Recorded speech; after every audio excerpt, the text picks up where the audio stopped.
And follow Prophet Muhammad and don't follow Bin Laden. Suivez le prophète, pas Ben Laden. Tel est le message que 1300 musulmans sont venus entendre à Coventry.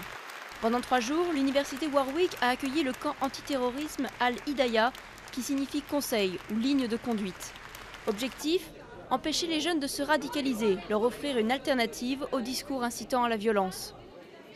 Nous essayons de faire passer un message à la jeunesse de ce pays et des pays européens. Les extrémistes qui recrutent ont une voix qui porte et des slogans efficaces, mais leur message est faux et anti-islam. Au programme des conférences, des débats, du sport et bien sûr des prières dans la discothèque du campus.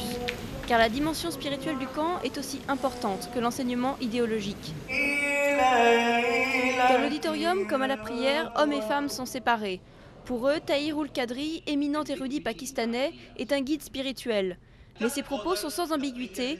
Les préceptes religieux ne doivent pas empêcher les musulmans d'être des citoyens comme les autres. S'ils sont en désaccord, ils doivent utiliser les moyens constitutionnels à leur disposition. Ces pays qui protègent votre vie et vos richesses et votre honneur doivent obligatoirement être considérés comme Darul Aman ou monde de paix.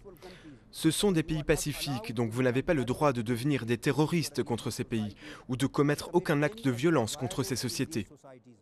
Depuis le 11 septembre et les attentats à la bombe de Londres en juillet 2005, la communauté musulmane subit une assimilation partielle avec les terroristes en Occident. Mais Tahir Ul-Qadri a condamné ces actes et publié en mars 2010 une fatwa qui ostracise les poseurs de bombes. Les participants du camp accueillent avec soulagement ce message anti-extrémiste. Il y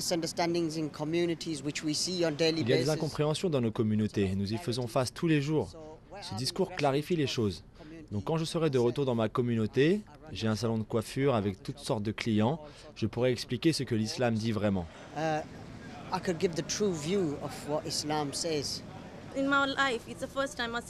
De toute ma vie, c'est la première fois que je rencontre quelqu'un d'aussi courageux qui dit cela dans les médias. Je pense que ça met sa vie en danger. Les gens silencieux qui n'ont pas la parole, c'est l'occasion pour eux de parler maintenant et d'entendre la vérité de ce qu'est l'islam. Ils ont tous payé 250 € pour participer au camp, souvent en famille. L'organisation non gouvernementale de Tahir Ul-Qadri, présente dans des dizaines de pays, assure ne recevoir aucun fonds d'aucune entité afin de garantir sa liberté.